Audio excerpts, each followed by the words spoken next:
The apartment door exploded inward at 2:17 in the morning. Wood splintered across the narrow living room. A rusted security chain snapped like thread. 6 armed men in black tactical gear stormed through the smoke, weapons raised, boots crushing empty noodle cups and towers of overdue utility notices. Dominic Vale entered behind them.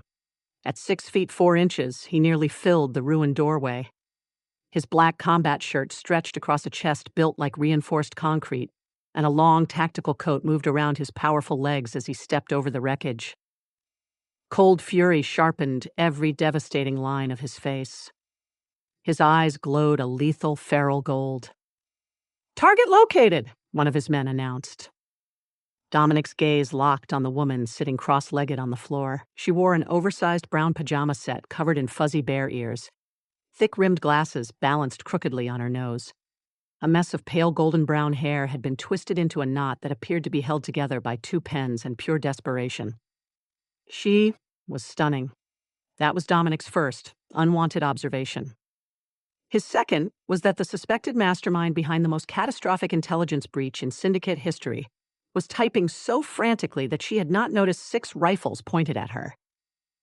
37 seconds, she whispered at her laptop. "Come on, Maya. You can do this. Nobody needs emotional continuity. Emotional continuity is for authors who can afford breakfast." Dominic lifted one hand. The tactical team spread through the apartment, checking the kitchen, bathroom, and single narrow closet. Clear. Clear. Clear. No secondary target. Maya struck the final key and gasped. "Yes." She threw both hands into the air. 8,000 words. Take that, poverty. Then she finally looked up. Her smile disappeared. She stared at the armed men. She stared at the broken door. She stared at Dominic. Dominic watched every movement, searching for fear, calculation, or recognition. Instead, Maya pushed her glasses higher on her nose. "Oh," she said, "you found my address." The tactical team went silent.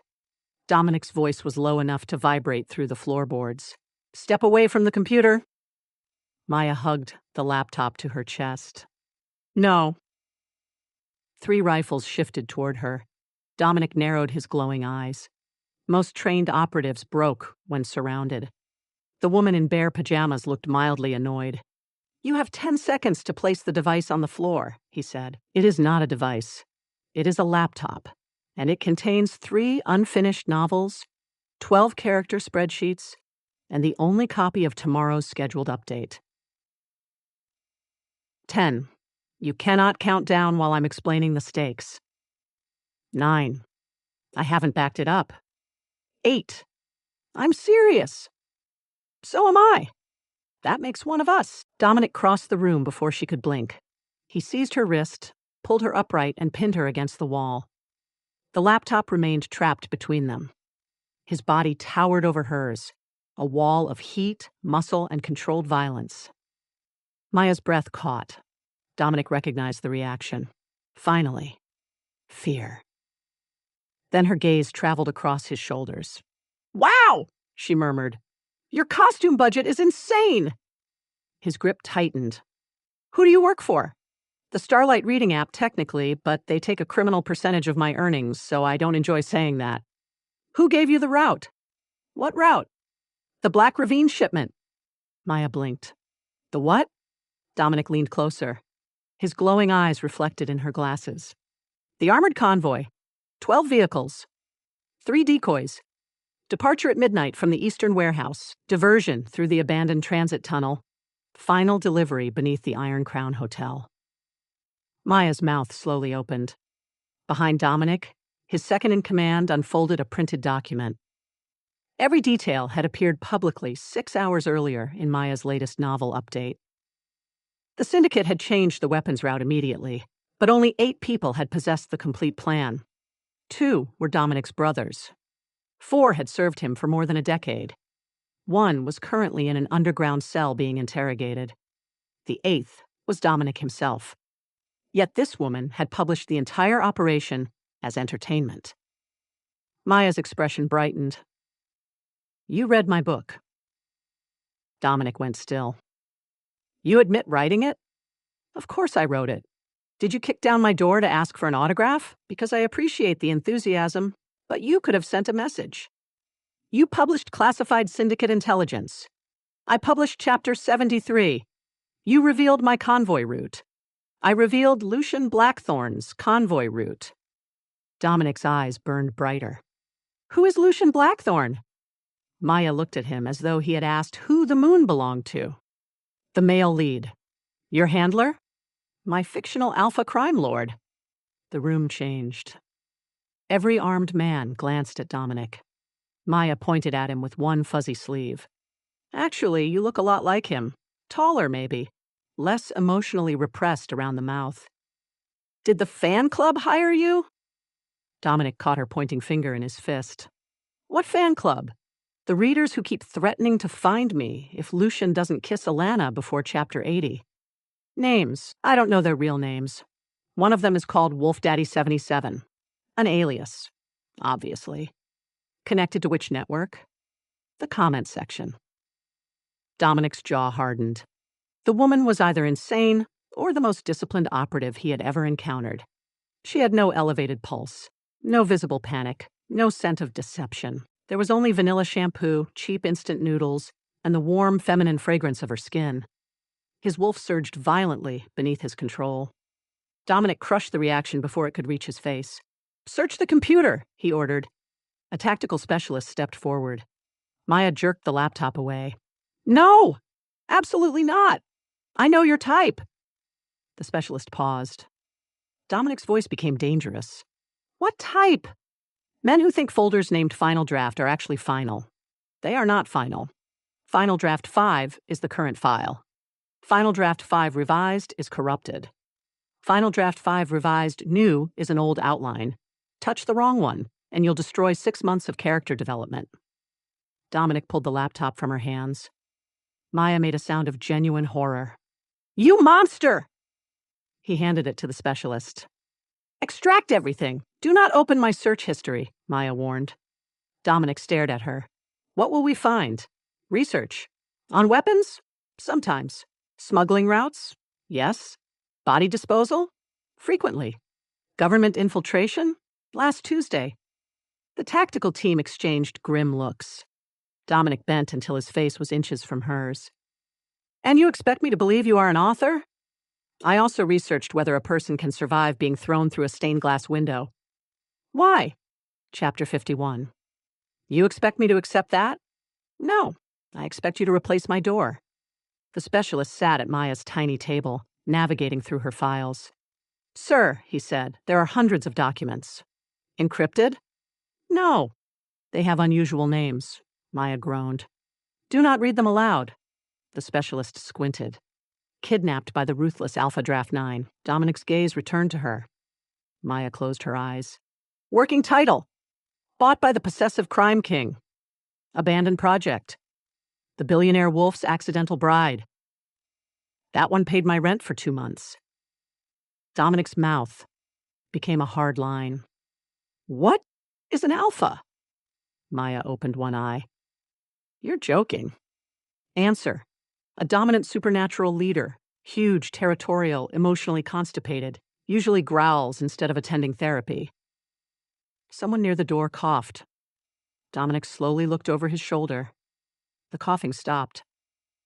Maya studied him with growing interest. Your contacts are impressive. The gold effect is very realistic. They are not contacts. Sure. Dominic released a controlled thread of alpha power. The lights flickered. The apartment walls trembled. Every member of his tactical team lowered his head instinctively as the pressure of an apex predator filled the room. Maya's hair lifted in the charged air. Dominic expected her knees to weaken. She looked at the ceiling. Great! Now the wiring is failing. His wolf slammed against his restraint. No human had ever dismissed his dominance. Powerful syndicate leaders had collapsed under a fraction of it. Maya adjusted her glasses and glanced anxiously at her laptop battery. Sir, the specialist said, I found the published chapter. He rotated the screen. Dominic saw his operation transformed into fiction. The weapons had become enchanted silver. His lieutenants had been renamed. The armored convoy was commanded by Lucian Blackthorn, a ruthless alpha king feared by the criminal underworld. The route remained exact. Even the emergency access code appeared, disguised as the birthday of a secondary character's dead grandmother. Dominic's blood turned cold. "Where did you get this information?" Maya leaned sideways to see the screen. "I made it up! You guessed a 12-vehicle formation, 3 decoys, a hidden tunnel, and a secure access code?" "Yes. The code is 9 digits. I needed the grandmother to be unusually old. This is not coincidence. It is called plotting. It is espionage. It is called imagination. It is a confession. It is a Tuesday." Dominic stared at her. Maya stared back. A loose bare ear drooped over one side of her hood. "Take her," he ordered. Her expression finally changed. "Take me where?" "To my estate." She laughed. No one joined her. Maya looked around the apartment. "You're serious?" Dominic caught her arm. "Your intelligence network will be identified. Your handlers will be found. Every operative connected to you will be eliminated." "I don't have an intelligence network."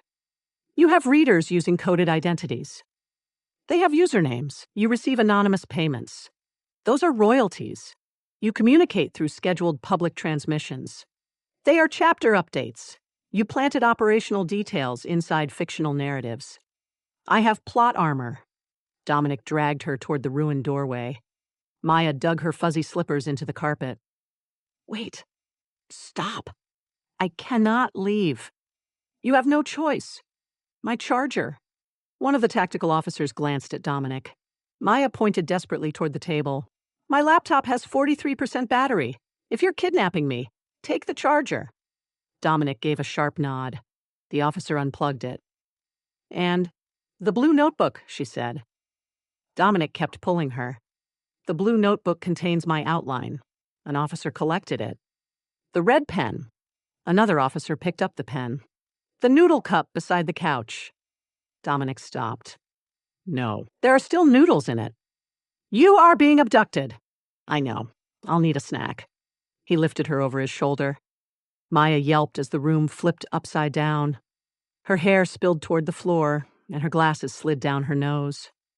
Dominic carried her through the shattered doorway as if she weighed nothing. "This is excessive," she informed his back. "You resisted. I was wearing slippers.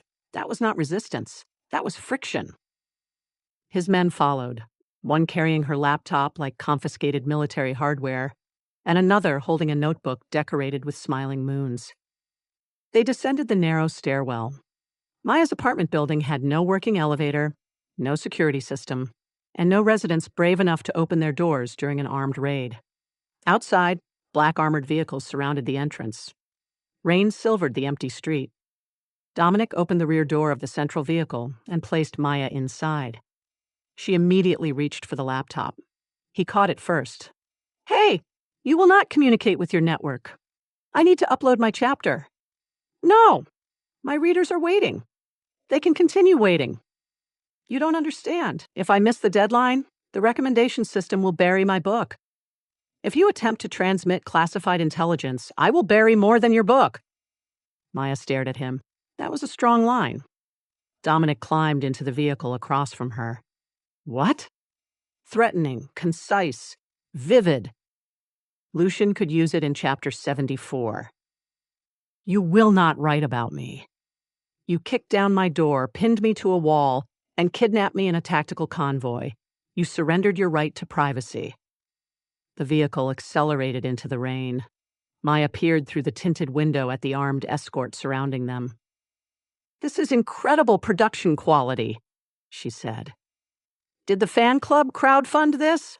Dominic leaned forward, forearms resting on his knees. "Listen carefully. I am Dominic Vale." She waited. "The name should mean something to you. It sounds expensive. I control every syndicate operating in Valerius City." "Right. I am the Alpha King." Maya nodded slowly. "Of course you are." His eyes flashed gold. She pointed at them. "You really commit to the role." A growl rolled from his chest, deep enough to shake the glass. Maya froze. For one promising second, Dominic thought reality had finally reached her. Then she grabbed the blue notebook from the officer beside her and began writing. "What are you doing?" he demanded. "Taking notes." "Give me that." "No!" "Growl again?"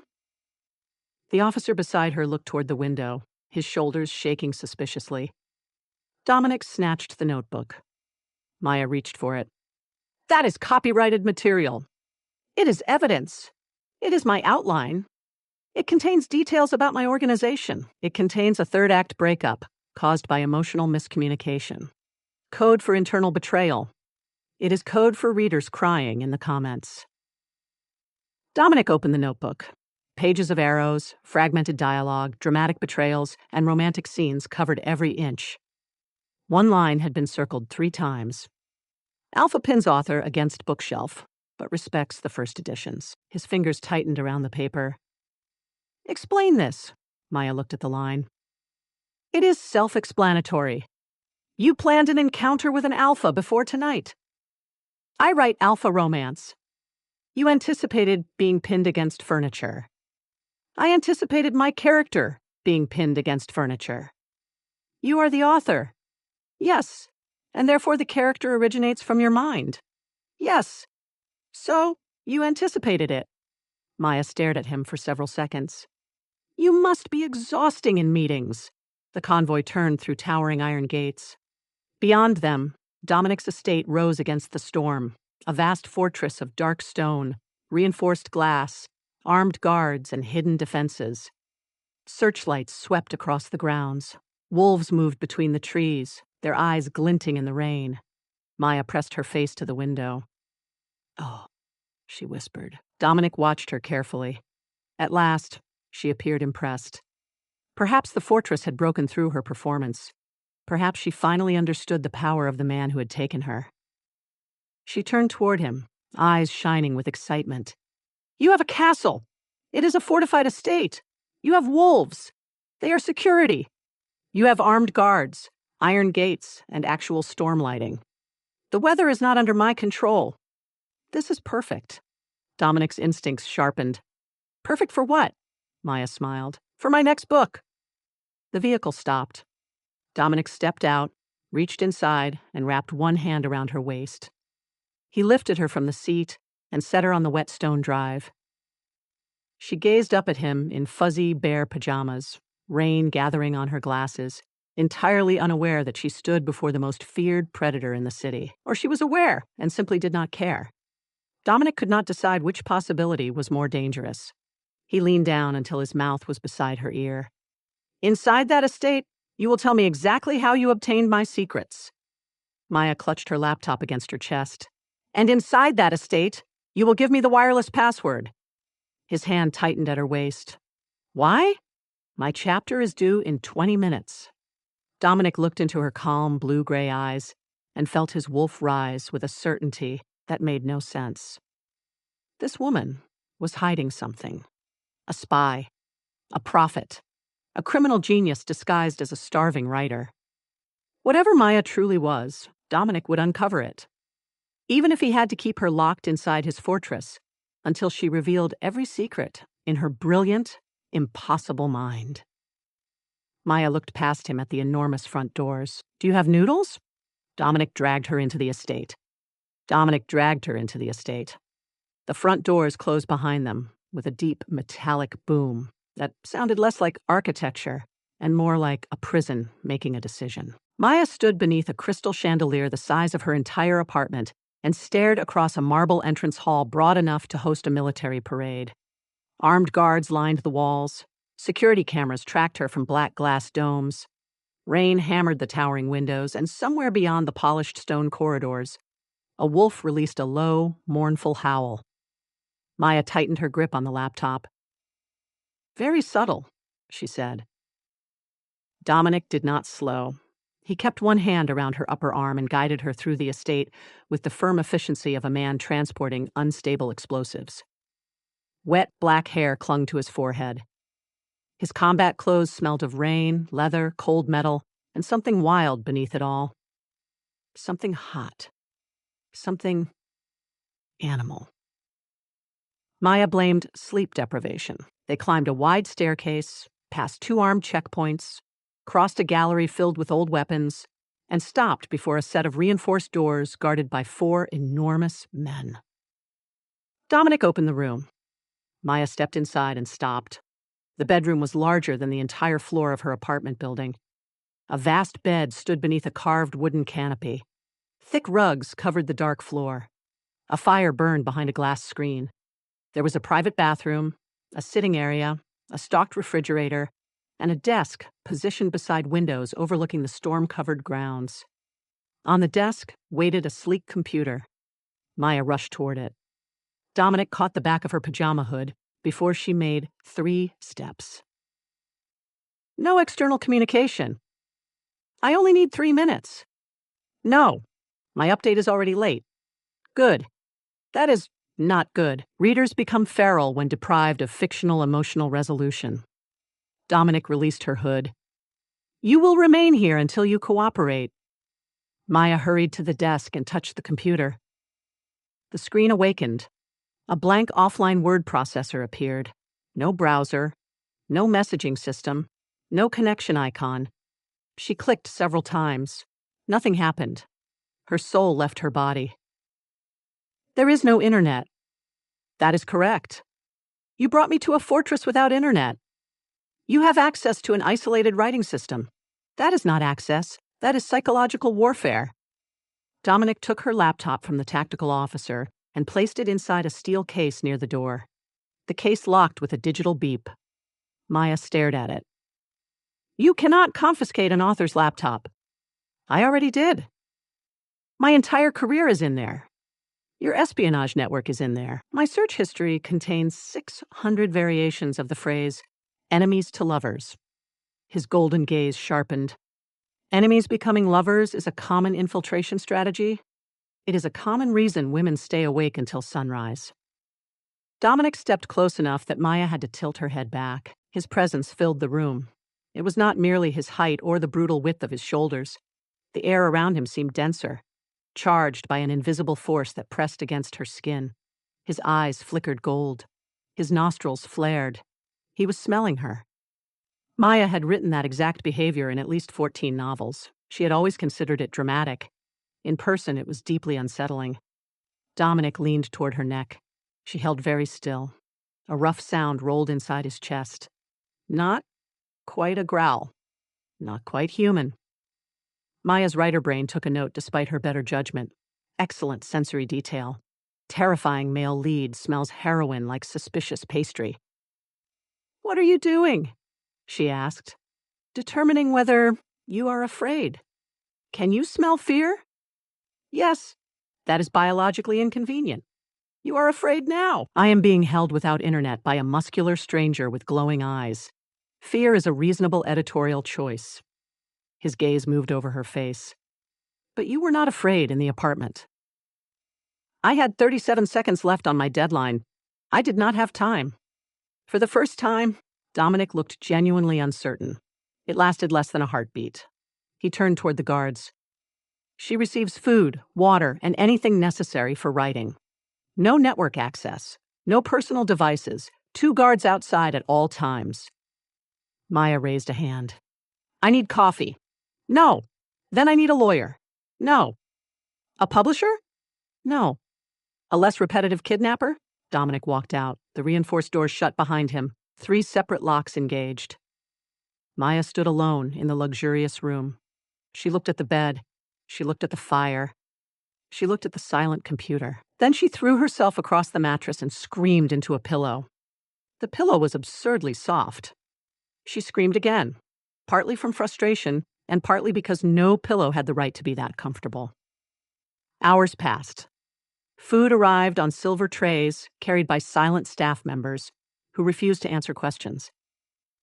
Maya ate roasted vegetables, tender slices of meat, warm bread, and a chocolate dessert so perfect that she briefly considered forgiving the felony. She attempted to negotiate with the guards. Neither responded.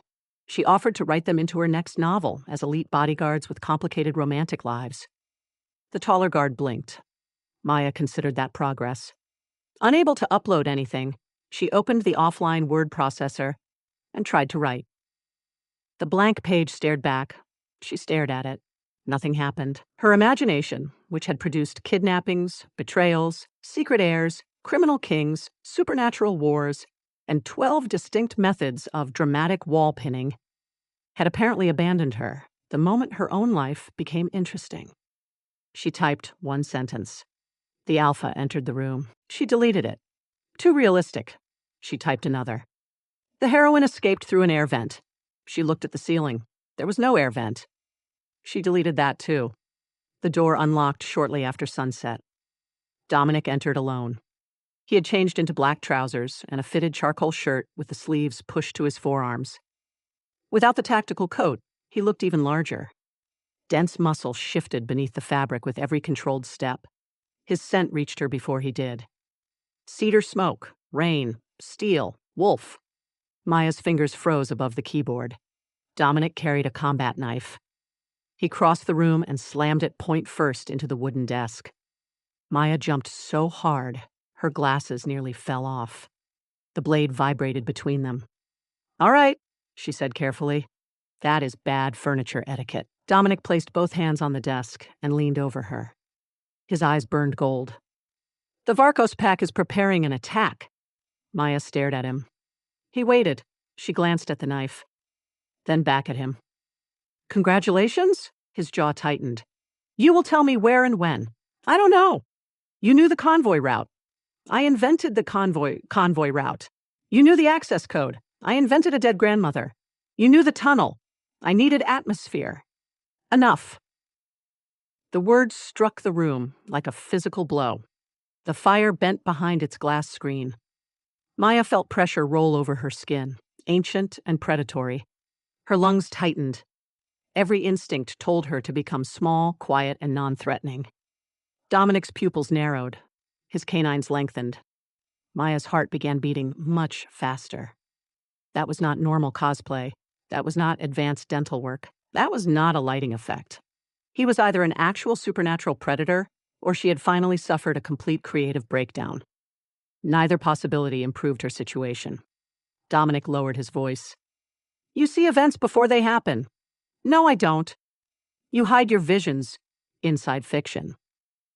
"I really don't." "You will predict the Varkos attack." "I can't." The knife remained between them. Rain began tapping against the windows. Maya looked at the blade again and made a practical decision. She could continue insisting on reality and possibly be murdered. Or she could treat the terrifying Alpha King like an aggressive editor who wanted a plot outline. She had survived aggressive editors before. "Fine," she whispered. Dominic went still. Maya pushed her glasses higher. "I will need information." "You already possess information." "I need context. Every prophecy requires context." His suspicion eased by one microscopic degree. "What do you require?" "Who are the Varkos pack?" "Rivals." That was not helpful. "They control the Western Industrial Territory. Their alpha, Victor Varkos, has attempted to seize my position for 6 years. Is he intelligent? No. Arrogant? Yes. Does he have a facial scar?" Dominic's eyes narrowed. Across his left cheek. Maya swallowed. Of course he did. "Does he wear dark coats and give long speeches about destiny?" "He favors dark coats. I have not permitted him to finish a speech." Maya nodded slowly. The answer was obvious. This was not prophecy. This was genre structure. Victor was a secondary villain with inflated confidence, a dramatic scar, and an established obsession with overthrowing the dominant male lead. Such men never selected the efficient option. They selected the option that allowed them to appear clever before failing spectacularly. Maya rose from the chair and began pacing. Dominic watched her. "The estate has front gates," she said. "Yes." "Highly guarded?" "Yes." "Snipers?" "Yes." "Reinforced walls?" "Yes." "Then he will not attack the front." "That is evident." "Does the estate have an old underground entrance?" Silence. Maya turned. Dominic's expression had changed. "There are abandoned southern sewer drains beneath the lower gardens," he said. She pointed at him. "There." His eyes brightened. You saw it. No, I applied the villain stupidity law. The what? The villain stupidity law. A secondary antagonist who believes he is smarter than the hero will always choose a secret passage over a direct assault, even when the secret passage is disgusting, unstable, and obviously known to the owner of the fortress. Dominic stared at her with absolute concentration. Maya continued because stopping felt dangerous. He will wait for dramatic weather. Rain is ideal. It covers noise, reduces visibility, and makes everyone's coat move impressively. Time? She looked toward the darkening windows. Midnight. Why? Villains love midnight.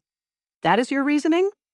They also love warehouses, abandoned churches, and speaking when they should be shooting. I do not make the rules. Dominic straightened. Southern drains. Midnight. During rainfall. Maya nodded. And there will probably be a distraction near the main gate. How many attackers? She hesitated. Predicting location based on clichés was one thing. Giving troop numbers was more difficult. She studied Dominic. A ruthless Alpha King would never be impressed by 5 attackers.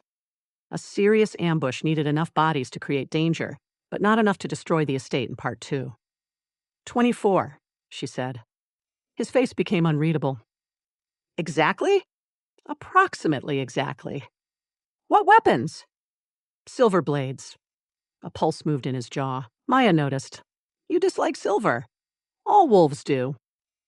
Her mouth went dry. Actual wolves. Actual glowing eyes. Actual canines. Maya briefly considered fainting, but the floor looked expensive, and Dominic looked like the type to interpret unconsciousness as coded resistance. He pulled the knife from the desk. If your prediction is false, we will continue this conversation. That sounds threatening. It is. And if I'm right, Dominic's gaze held hers, then everything changes. He left the room. The locks engaged again. Maya sank into the chair. She placed both hands over her face. This is fine, she whispered. I have invented military intelligence using romance tropes. This is a normal professional development. The rain intensified. By 11:30, it battered the windows hard enough to blur the estate grounds into darkness. Maya could not write. She paced, she drank water, she paced again. At 11:58, the lights flickered.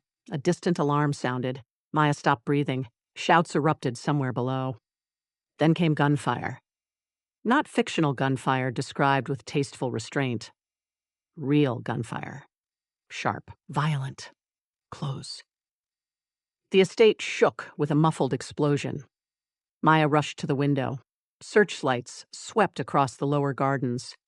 Dark figures poured from stone access points near the southern wall. Not 5, not 10. A full-armed force. Lightning split the sky. For one bright second, Maya saw wolves moving among them. Huge wolves. One struck a man hard enough to throw him across the flooded ground. Another leaped from a balcony. Then she saw Dominic. He moved through the rain like something born from violence. His shirt was gone. Golden eyes burned in the darkness. Claws extended from his hands. Blood streaked his chest, washed thin by the storm. He seized an attacker, hurled him into 2 others, and turned before a silver blade could strike his back. Dominic was not fighting like a man. He was fighting like a king whose body had only been pretending to be human. Maya pressed one hand against the glass. The attack ended quickly. Too quickly. The ambushers had entered through the sewer drains expecting surprise. Dominic's forces were already waiting. By 12:15, the gunfire had stopped. By 12:20, the estate was silent except for the storm. Maya backed away from the window. She had been right. Not partially right. Catastrophically right. The locks disengaged. The doors opened. Dominic entered. Rainwater dripped from his hair and ran down his bare chest. Blood covered one shoulder, one hand, and the side of his throat. His breathing was slow but heavy, each inhale carrying a low animal vibration. Maya could smell the storm on him. Wet earth. Iron. Smoke. Wolf. The guards remained outside. None dared follow him into the room. Dominic closed the doors. He looked at Maya. There was no suspicion in his face now. No cold interrogation. No anger. There was something worse. Reverence. He walked toward her slowly, leaving dark, wet footprints across the rug. Maya retreated until the back of her legs touched the bed. Dominic. He stopped before her. 24 attackers, he said. Maya's stomach dropped. Approximately? Exactly 24. Oh, silver blades, she swallowed. Yes. A diversion at the main gate. Her voice came out weak. That was predictable. They entered the southern drains at midnight. Well, the villain's stupidity law is statistically powerful. Dominic lowered himself onto one knee. Maya stared down at him. The most feared man in Valerius City bowed his rain-soaked head before her. His massive hand closed carefully around hers. Maya. The way he said her name made the room feel smaller. She tried to pull her fingers free. He held them with terrifying gentleness. What are you? He asked. A financially unstable author. His glowing eyes lifted to hers. No, I promise. You revealed a route known to 8 men. You named an access code you could not have seen. You predicted the Varkos assault to the minute. I guessed. You commanded the future. I used clichés. His thumb moved over her knuckles. The gesture was almost worshipful. You are an oracle. I am not. A seer. No. A goddess wearing mortal form. Maya stared at his blood-covered face. This has escalated beyond my outline. Dominic bowed his head over her hand. His lips touched her fingers. Heat raced up her arm. His wolf released a deep, satisfied rumble. Maya's knees nearly failed. Dominic looked up at her with absolute, terrifying devotion. No harm will ever reach you again, he said. No door will remain closed to you. No enemy will breathe your name without permission. Maya opened her mouth. Nothing came out. He rose to his full height. Blood, rain, and raw power surrounded him. You will be guarded at all times. That sounds like imprisonment. You will be given everything you desire. Internet? His expression hardened. Except that. Maya closed her eyes. Even goddesses, apparently, had publishing problems. Even goddesses, apparently, had publishing problems.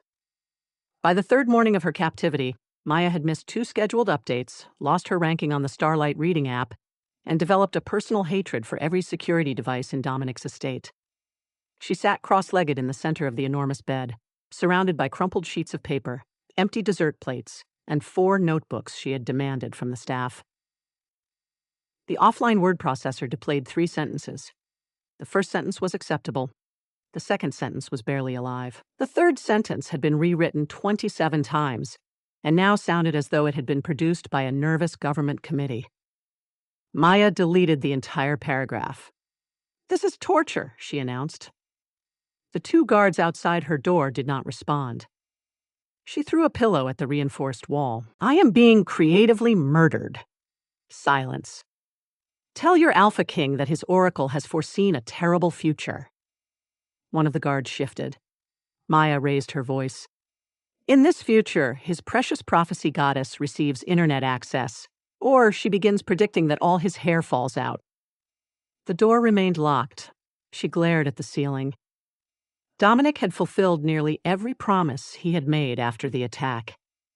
Her meals arrived on silver trays. Her bath water was kept at the exact temperature she preferred. The wardrobe had been filled with soft dresses, comfortable sweaters, and enough luxurious sleepwear to bankrupt a small kingdom.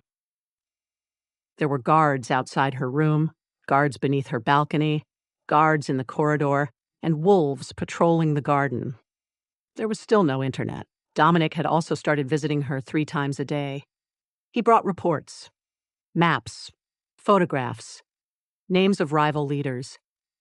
He would place them before her with solemn reverence and ask what the future revealed. Maya would stare at the evidence, apply the narrative logic of a woman who had written more than 4 million words of romantic crime fiction, and offer the most dramatic possibilities she could imagine. She told him a traitor would hide evidence inside a family portrait because villains always believed symbolism made them intelligent.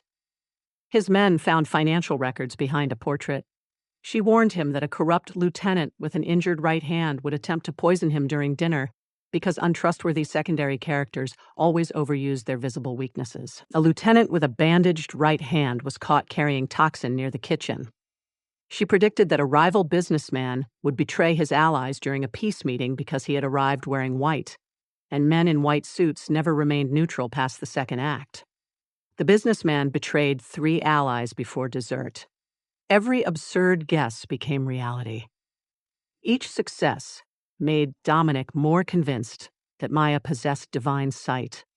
Each success made Maya more afraid to speak. She had begun hiding her real writing beneath the mattress. Dominic believed every page she produced was sacred prophecy. Maya did not want him interpreting a badly written kissing scene as a declaration of war. She had also developed writer's block. It was difficult to write an intimidating fictional alpha after watching a real one tear through 24 armed attackers in the rain. Every male lead she created now seemed underqualified. Her new fictional hero growled. Dominic's growl had shaken reinforced windows. Her fictional hero possessed broad shoulders. Dominic's shoulders had carried an unconscious enemy across the courtyard as if the man were a damp scarf. Her fictional hero had dangerous eyes. Dominic's golden stare made trained killers lower their heads. Maya had attempted to solve the problem by writing about Dominic directly. That had created a different problem. She reached under the mattress, pulled out her private notebook, and opened it to the latest page. Dominic enters, wearing a black shirt stretched criminally across his chest. She crossed out criminally. Too obvious. She replaced it with indecently. Then she crossed that out too. The description continued for 3 pages. His jaw looked carved for the specific purpose of making reasonable women abandon their judgment. His abdomen was a highly organized political system consisting of at least 8 separate muscle groups. His hands were large enough to span her waist, which was unnecessary information that her imagination had nevertheless stored with alarming precision. Maya shut the notebook. "This is not a creative breakthrough," she whispered. "This is captivity-induced professional misconduct." She pushed the notebook beneath the mattress with the others. Then she returned to the computer and attempted to write a scene in which her heroine escaped from a guarded fortress. The heroine reached the balcony. Maya glanced toward her own balcony. 2 wolves sat beneath it. She deleted the scene. The heroine seduced a guard. Maya looked toward the door. Both guards had politely rejected every conversational advance, including her offer to name romantic heroes after them. She deleted that too. The heroine pretended to be sick. Dominic could smell fear, lies, and possibly poor dietary choices. Maya closed the document. I hate realism. Outside the estate, thunder rolled across Valerius City. The sky had darkened early, filling the bedroom with blue-gray shadows. Rain ticked against the tall windows, softer than the storm that had accompanied the sewer attack, but steady enough to hide quiet movement. Maya did not hear the figure climbing the outer wall. She did not notice the narrow hook catching the balcony railing. She did not see a gloved hand rise beyond the stone ledge. The wolves below had been distracted by meat laced with sedative. One lay motionless beneath a hedge. The other staggered through the rain, unable to lift its head. The assassin moved without sound. He had killed pack leaders in guarded rooms, generals inside armored vehicles, and one judge during a public speech without interrupting the applause. Victor Varkos had given him one instruction: destroy the supernatural weapon. The assassin expected an ancient creature, a blood witch, or a hidden seer surrounded by artifacts of power. He found Maya wearing pink socks and drawing a turtle. She had run out of plot ideas again. The turtle wore a crown. Maya added a sword to one flipper. Behind her, the balcony door opened by less than an inch. Cool air entered the room. She shivered and looked toward the windows. Nothing appeared unusual. She returned to the turtle. The assassin slipped inside. Rainwater darkened his clothes. A narrow silver blade rested against his forearm. His scent had been buried beneath chemicals designed to confuse wolves. He crossed the rug. Maya drew a second turtle. This turtle had Dominic's eyebrows. She frowned at it. No, too judgmental. The assassin raised the blade. Dominic was in the underground command room when his wolf went mad. One moment, he was listening to a report concerning the Western Territory. The next, every predatory instinct in his body exploded. Danger. Blood. Maya. His chair shattered against the wall. Men shouted as Dominic crossed the room in a blur. He did not wait for the elevator. He struck the stairwell door hard enough to rip it from its hinges and climbed 3 floors with inhuman speed. His claws tore through his fingertips. Gold flooded his vision. The bond did not exist. Maya had not accepted him, had not been claimed, and did not even understand what he was. Yet every part of him knew. Someone had entered her space. Someone intended to harm what belonged under his protection. Dominic hit the upper corridor at full speed. The guards turned. "Sir?" He smelled the chemical masking agent. Beneath it was steel. Silver. Murder. Dominic roared. Inside the bedroom, Maya dropped her pen. The sound struck the walls like thunder. The assassin's blade descended. Dominic came through the reinforced door. He did not open it. He tore it from the frame. Metal screamed. Locks shattered. The door crossed the room and crashed into a cabinet. The assassin turned. That movement saved Maya's life. The silver blade missed her throat by inches and cut through the shoulder of her pajama top instead. Dominic saw the torn fabric. He saw the thin line of red forming on her skin. His control ended. He crossed the room before Maya could scream. One massive hand closed around the assassin's wrist. Bone snapped. The silver knife fell. The assassin struck Dominic's ribs with his free hand, driving a second hidden blade into his side. Dominic did not slow. He slammed the attacker into the wall. Stone cracked around the assassin's body. The man twisted, kicked Dominic's knee, and reached for a weapon at his belt. Dominic caught him by the throat. His claws sank deep. The assassin attempted to drive his thumb into Dominic's injured side. Dominic lifted him from the floor and threw him across the room. The man hit the desk, rolled, and fired a compact weapon. The shot struck Dominic beneath the shoulder. Maya screamed his name. Dominic's head turned toward her. For one fraction of a second, he checked that she was standing. The assassin used that moment to lunge. Silver flashed. Dominic pivoted. The blade opened a long cut across his chest. Blood filled the air. His wolf surged through his body. Muscle expanded. His spine bowed. His canines lengthened until his face was no longer entirely human. He caught the assassin's arm with both hands. Then he tore. The sound was wet, fast, and final. The assassin's weapon arm separated at the shoulder. He staggered backward, shock replacing discipline. Dominic struck him once. The blow crushed his chest. The attacker hit the floor. Dominic was on him before his body stopped moving. Claws flashed. Blood spread across the rug. The entire fight lasted less than 10 seconds. Then there was silence. Maya stood beside the bed with one hand pressed to the shallow cut on her shoulder. Dominic crouched over the remains of the assassin. His breathing came in brutal waves. Rain blew through the open balcony doors. Blood ran from the gunshot wound beneath his shoulder and from the silver cut across his chest. His hands were red. His eyes were molten gold. He turned toward Maya. She forgot every joke she had ever known. Dominic rose. His gaze locked on the blood at her shoulder. A growl rolled through him, so deep the broken door vibrated against the floor. "I'm fine," Maya said quickly. He crossed the room. She fought the instinct to retreat. Dominic stopped directly in front of her. His claws remained extended. Blood dripped from his knuckles. Yet when he touched her, he used the back of one finger. He traced the air beside the cut without making contact. "Did he hurt you?" "It's barely a scratch." His jaw clenched. "He entered your room." "Yes." "My guards failed. They may have been distracted. My wolves are unconscious." "Dominic, you're bleeding." He ignored her. He raised a blade against you. You stopped him. I was late. You arrived before I died. That seems adequately punctual. His eyes closed. For one terrible moment, Maya thought he might collapse. She reached for him. Her fingers touched the hard plane of his abdomen. Both of them froze. Dominic looked down at her hand. Maya became painfully aware that he had lost most of his shirt during the fight.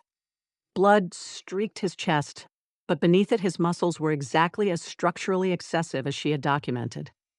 She pulled her hand back. "Medical assistance," she said.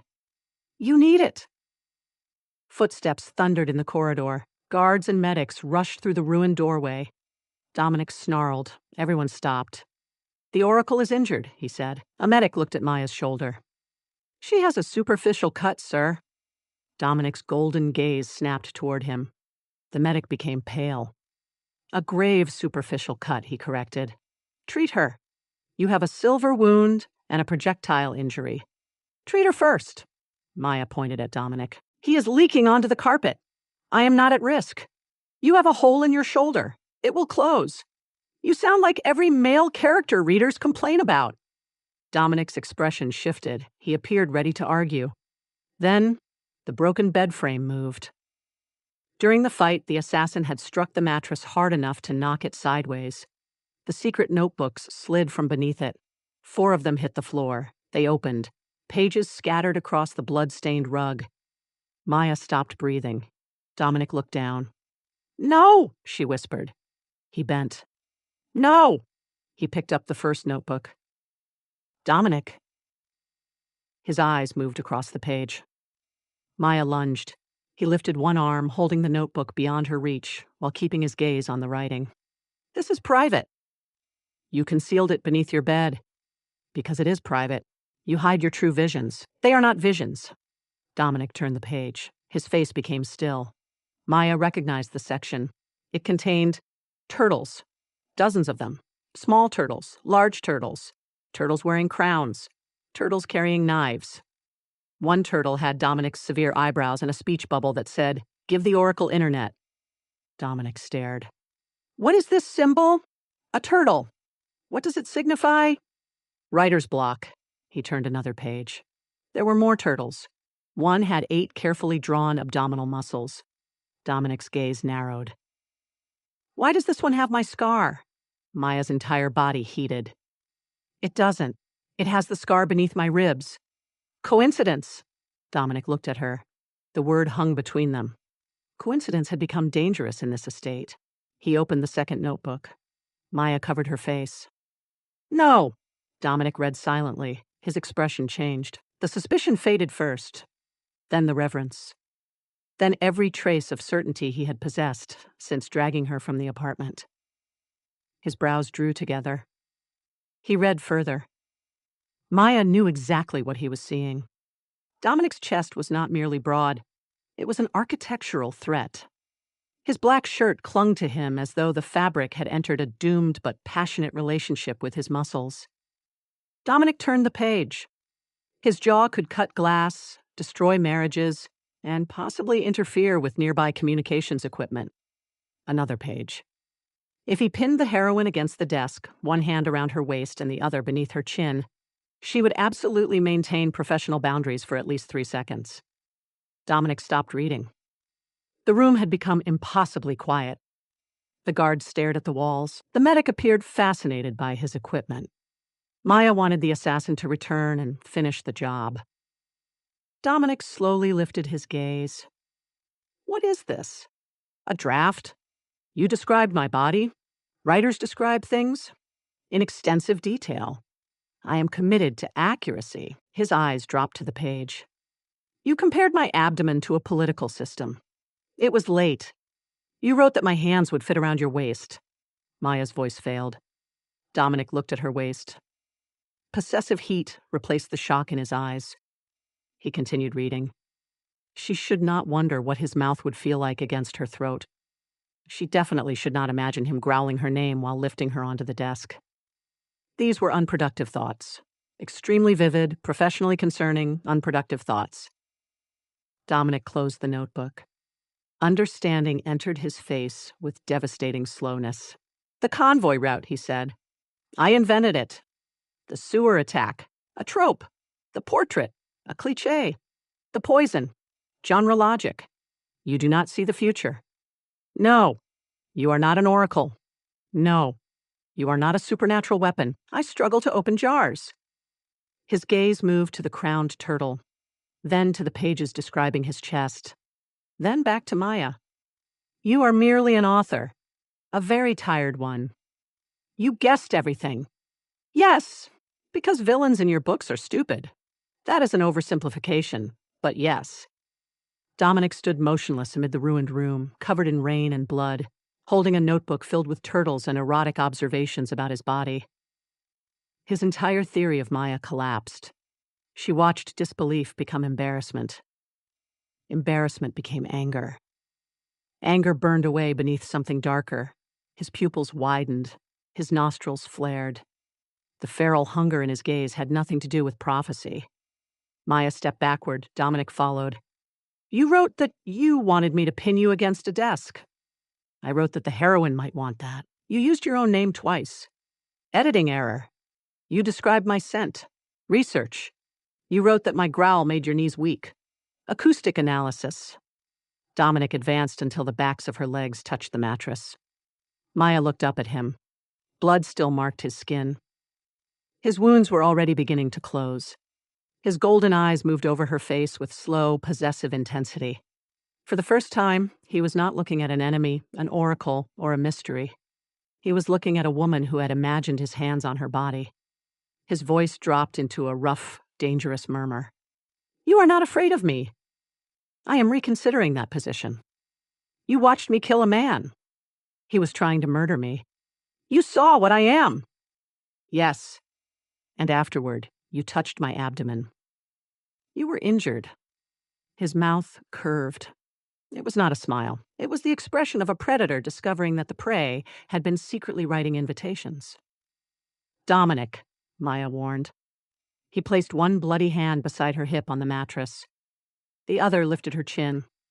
Every guard in the room abruptly found a reason to leave. The medics followed. Dominic leaned closer. You are not a goddess. No, you are not a spy. No, you are a romance author with no survival instincts. That is becoming difficult to dispute. His thumb brushed the corner of her mouth. And you want to write a spicy scene about me.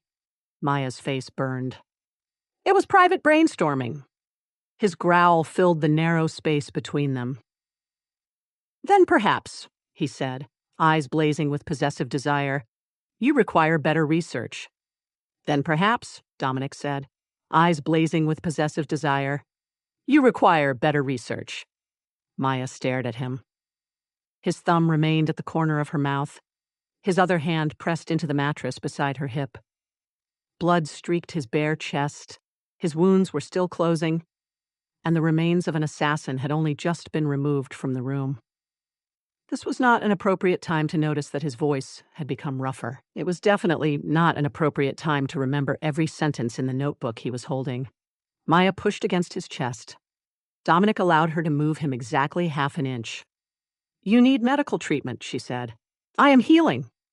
You were shot. The bullet passed through. You were stabbed. The silver slowed the healing. It will not stop it. You tore a man apart. He touched what was mine. Maya's heart gave one violent beat. I am not yours. Dominic went completely still. The possessive heat in his eyes did not fade. It sharpened. No, he said softly. Not yet.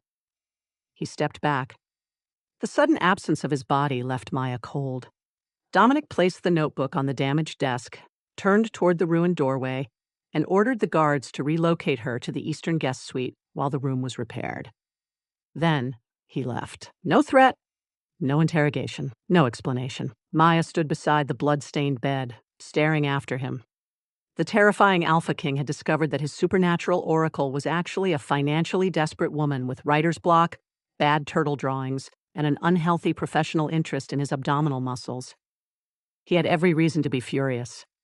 He controlled the most dangerous syndicate in Valerius City. His men had risked their lives following tactical predictions Maya had produced by applying romance novel clichés. He had bowed before her. He had called her a goddess. He had kissed her hand like she held the secrets of creation. Now he knew she held nothing except plot summaries, unpaid bills, and several pages of embarrassing speculation about his mouth. He was going to kill her. Perhaps not immediately. Dominic was too disciplined for an impulsive execution. He would probably consult lawyers, pack elders, and someone experienced in removing humiliating witnesses. Maya spent the night in the Eastern Suite, waiting for death. By morning, she had packed. Her possessions did not require much space. The staff had returned her fuzzy bear pajamas after laundering them. She folded them into a small leather travel bag with 2 sweaters, borrowed trousers, her notebooks, and the charger Dominic had seized during the abduction. Her laptop remained locked away. That was unfortunate. Being executed without backing up her latest chapters felt particularly insulting. Maya placed the turtle notebook on top of the clothes and zipped the bag. The Eastern Suite was even more luxurious than the first bedroom. Sunlight poured through high windows. Pale rugs softened the polished floor. Breakfast waited untouched on a table near the fireplace. She had no appetite. She took one last look at the enormous room. "Excellent kidnapping facilities," she whispered. "Terrible communication policy." Then she opened the door. Dominic stood on the other side. Maya stopped so quickly the travel bag struck her leg. He had changed into a dark, perfectly fitted suit. His hair was still slightly damp, brushed back from his face. The wounds across his chest were hidden beneath a black shirt, though a faint stiffness in his posture revealed that they had not fully healed. His golden eyes dropped to the bag. "What is that?" "My belongings. Why are they packed?" Maya tightened her grip on the handle. "I thought I would save everyone time. Explain. You know the truth. Yes, I'm not an oracle. I am aware. I have no clairvoyance, supernatural abilities, military training, secret handlers, or useful strategic value." His eyes narrowed. "You believe you have no strategic value? I predicted an armed assault using villain stupidity, and you were correct. That makes reality embarrassing. It does not make me useful." Dominic looked at the bag again. "Where are you going?" Maya gave him a tired stare. "That depends on your preferred method of disposal." Silence filled the corridor. 2 guards stationed nearby suddenly became fascinated by the opposite wall. Dominic's expression darkened. "You believe I intend to kill you. You have killed people for less. I have not. You destroyed a chair because your instincts became concerned. The chair obstructed me. You tore a reinforced door from its frame. The door obstructed me. You ripped an assassin's arm off. He attempted to kill you." Maya lifted her bag. "And now I have obstructed your dignity." Dominic stepped closer. "You think that is why I left last night? I watched your entire worldview collapse. It required adjustment. You thought I was a goddess. I was mistaken. You knelt. I remember. You kissed my hand. I remember that too." In front of your men, his gaze became dangerously calm. "Maya, you called me an oracle. I will not repeat the mistake. You nearly built a religion around my bad plotting habits." Dominic planted one hand on the doorframe. The corridor behind him disappeared. "You are not leaving." Maya's stomach tightened. "So I am still a prisoner." "No! You are blocking the exit because you are attempting to flee my estate under the assumption that I am going to murder you. That is a reasonable assumption. It is irrational. You kidnapped me. I corrected the security breach. I was the security breach. You published classified information. I invented it. You published it. Because I invented it." His jaw flexed. Maya waited for the anger. It did not come. Instead, Dominic's gaze traveled slowly across her face, then down to the travel bag. "Put it down." "No." His eyes flashed gold. Maya clutched the handle tighter. He could take the bag from her effortlessly. He could lift her over his shoulder again and carry her back into the room. He could command every guard in the estate to lock every door. He did none of those things. His voice lowered. "I am not angry about the notebooks." Maya laughed once. without humor. You read 3 pages about your jaw. 5. Her soul attempted to leave her body. You counted? I read everything. Why would you do that? Because you wrote it. That is not an explanation. It is the only explanation that matters. Dominic stepped into the room. Maya moved backward. He closed the door behind him, but he did not lock it. The click sounded strangely intimate. I spent years surrounded by liars, he said. Every man who enters my presence measures his words. Every ally conceals an ambition. Every enemy hides a weapon. I learned to examine every gesture, scent, pause, and inconsistency. Maya's back touched the table. Dominic continued toward her. Then I found you. In bear pajamas. In bear pajamas, he agreed. You had published my secrets to thousands of strangers, and your primary concern was a missed deadline. It was an important deadline. You argued with armed men over a charger. I needed it. You watched my eyes change and assumed I was wearing theatrical lenses. They were convincing. You predicted an invasion because you believed our enemy would obey the narrative habits of an incompetent villain. He did. He did, Dominic repeated. His mouth almost curved. Maya had never seen anything so dangerous. Or so beautiful. Dominic stopped in front of her. You are not useless. You needed an oracle. I needed truth. I gave you turtles. You gave me the first honest view into another person's mind I have had in years. Maya's cheeks heated. That view contained several inappropriate observations. Yes. You should forget them. No. You should burn the notebooks. I had them placed in my private safe. Her mouth fell open. You stole my notebooks? I secured them. They are mine. They contain sensitive material concerning my body. They contain copyrighted material concerning your body. His eyes burned brighter. The air changed.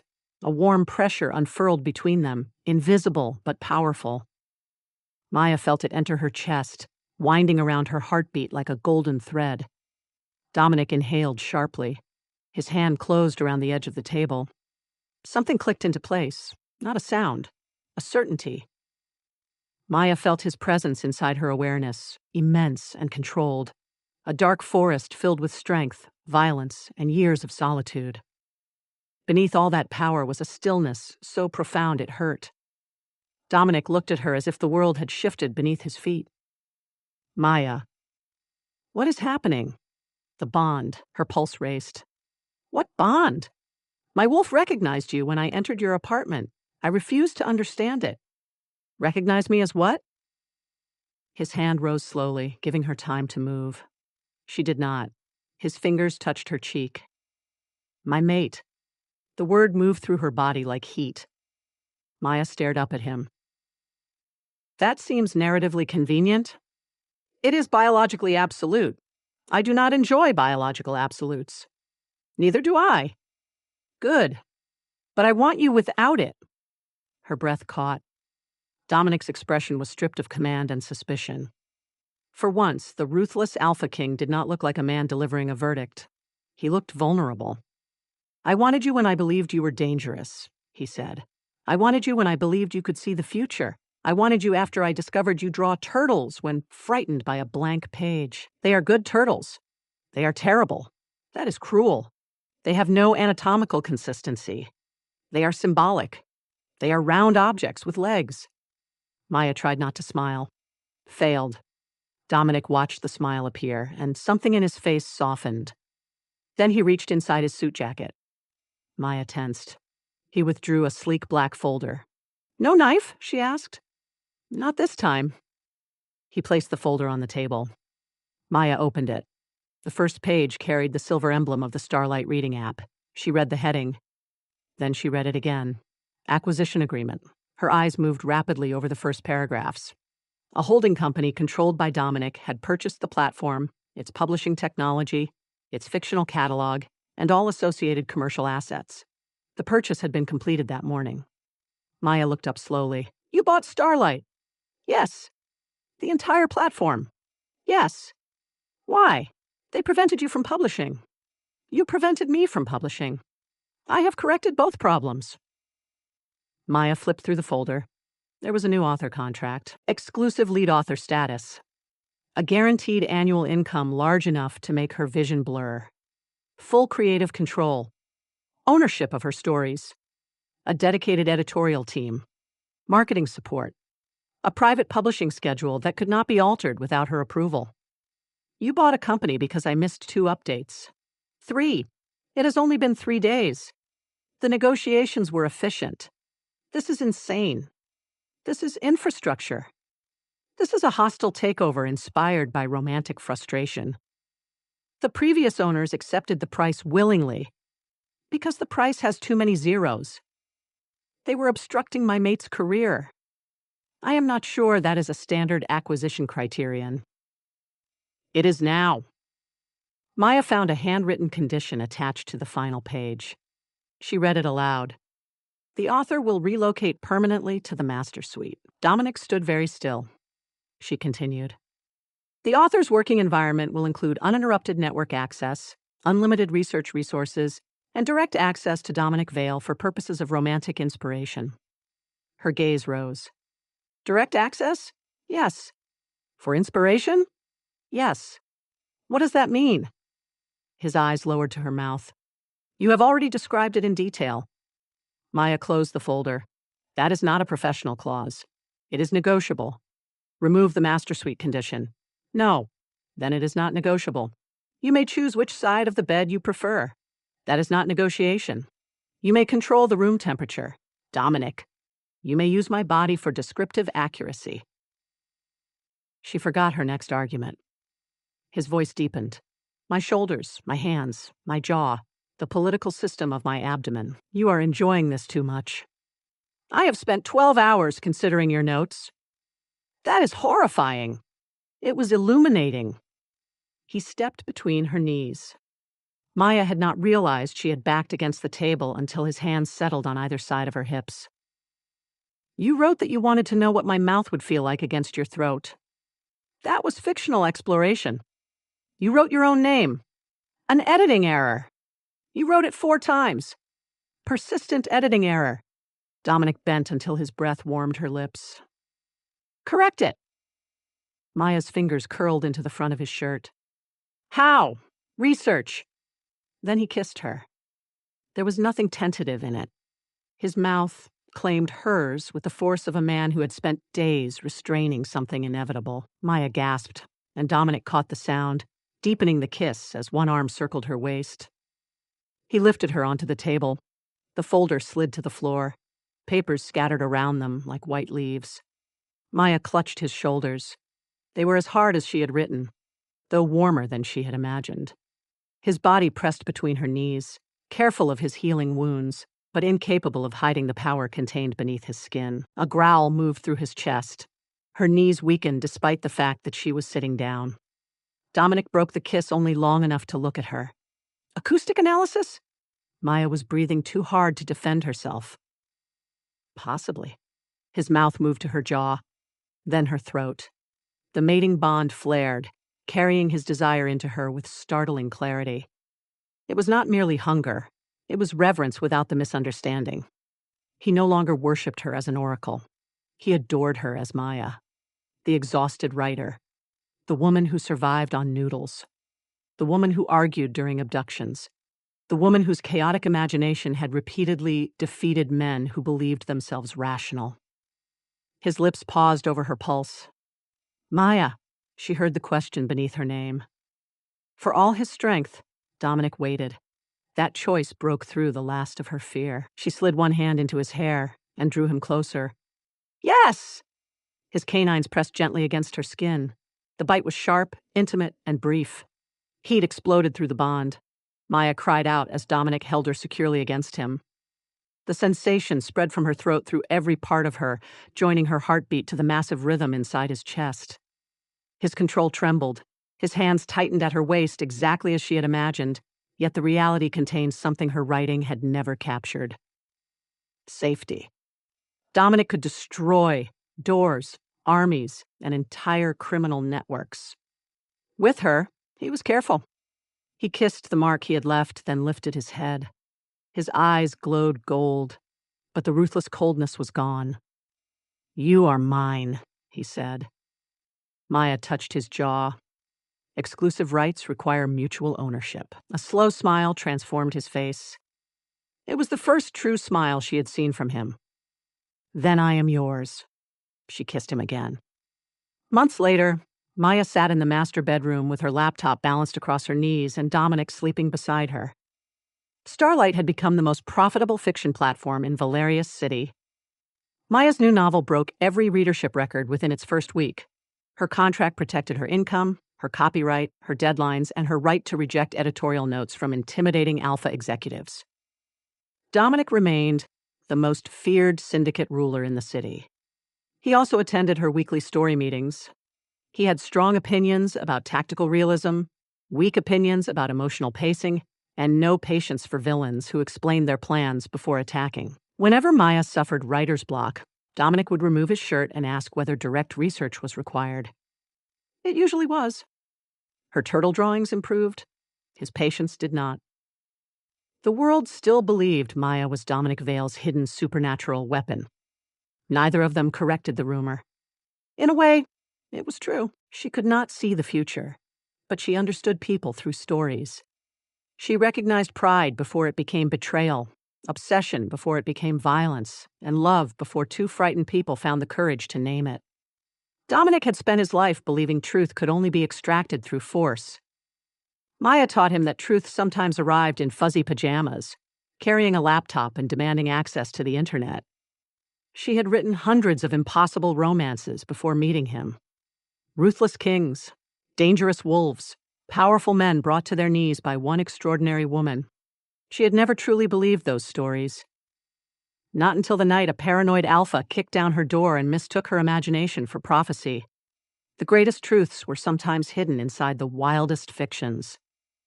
Love did not always arrive gently. Sometimes it arrived with tactical guards, broken furniture, acquisition documents, and a criminally structured abdomen. And the ruthless Alpha King, who had conquered an entire city, finally discovered peace in the one place he had never thought to search. Inside the brilliant, ridiculous, endlessly chaotic mind of a writer. If you enjoyed this steamy, hilarious, and thrilling paranormal romance audiobook, please hit the like button and subscribe for more epic stories.